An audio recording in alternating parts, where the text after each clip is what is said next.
Assalamualaikum warahmatullahi wabarakatuh. Puan Pengerusi, sedikit yang akan berbahas berkaitan dengan butiran 02000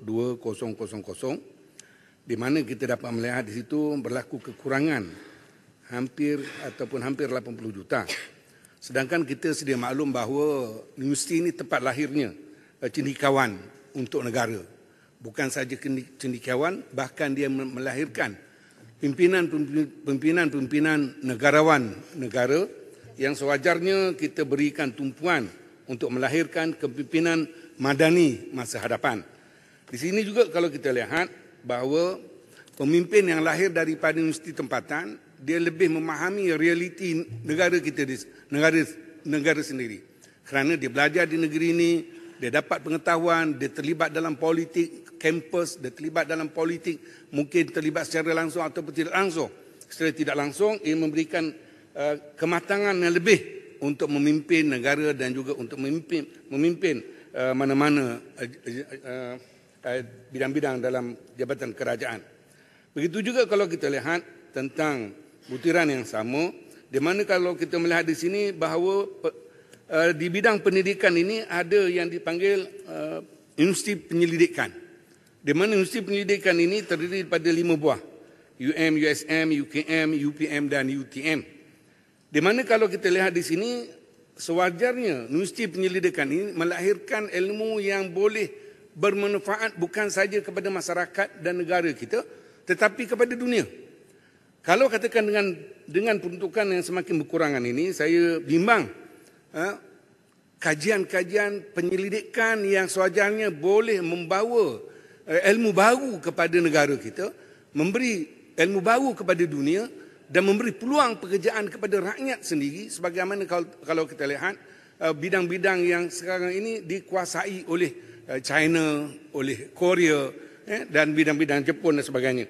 Jadi dapat kita lihat bahawa peruntukan ini perlu kita lihat supaya dapat menambahkan lagi peningkatan ataupun kelebihan daripada peluang-peluang yang diberikan. Yang kedua berkaitan dengan data kebolehan pasaran.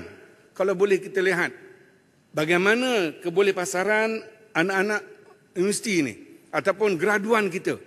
Adakah bidang-bidang yang program yang rendah penawaran pekerjaan ini boleh disemak balik ataupun diberikan mana-mana universiti yang mempunyai kebolehan pasaran yang rendah ini dikaji semula silibus dia, pengajian mereka, supaya langkah-langkah yang lebih baik ini memberikan peluang kepada graduan untuk dapat pekerjaan yang lebih baik. Sebagai contoh, Seri Gading mencadangkan program-program baru diperkenalkan untuk mengatasi masalah graduan yang tidak dapat kerja yang setimpal dengan program yang mereka ambil.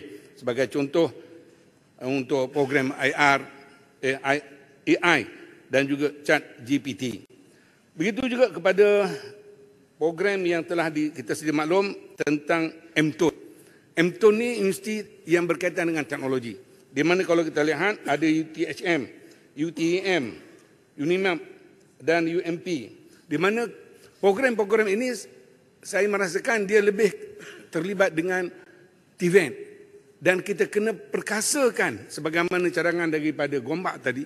Bagaimana di Jerman juga dia merupakan sebuah negara yang pengasingan akademik teori dengan TVET yang terus kepada pekerjaan, terus kepada teknikal dan sebagainya. Jadi ini kita kena perkasakan. Seri Gading kalau dapat. Boleh? Tak boleh? Boleh, silakan. Sikit saja kalau saya dari sudut pengenalan dan embracing atau memperkenalkan virtual reality, augmented reality sebagai satu pedagogical approach dalam pengajaran TVET, ya, yang merupakan pendekatan yang imersif, yang sifatnya dapat lebih interaktif. Apakah sudah waktu untuk kita perkenalkan ini dalam program TVET kita dengan peruntukan yang ada? Ya, itu sebagai satu perkara yang sangat perlu. Sebab kalau kita lihat di sini, butiran 010400 keperluan retraining dan juga upskilling kepada pensyarah untuk dapatkan ilmu baru, untuk menambahkan pengetahuan dengan keadaan ilmu yang semakin berkembang. dunia yang semakin moden. Ia perlukan ilmu-ilmu baru untuk pensyarah itu sendiri, untuk melahirkan pelajar ataupun graduan yang lebih tinggi nilai dan lebih berkualiti. Jadi di sini sangat penting kepada kementerian, saya mengharapkan supaya dengan adanya pengalaman kedua kepada menteri kita ini, saya mengharapkan kita dapat melahirkan graduan yang lebih baik, pensyarah-pensyarah yang lebih berkomitmen dengan tanggungjawab untuk melahirkan masa depan negara dengan graduan yang terpuji dan berwibawa serta mempunyai pengalaman yang luas dalam bidang masing-masing. Sekian, terima kasih. Terima kasih Yang Berhormat Sri Gading. Saya jemput Yang Berhormat Kuban Kerian.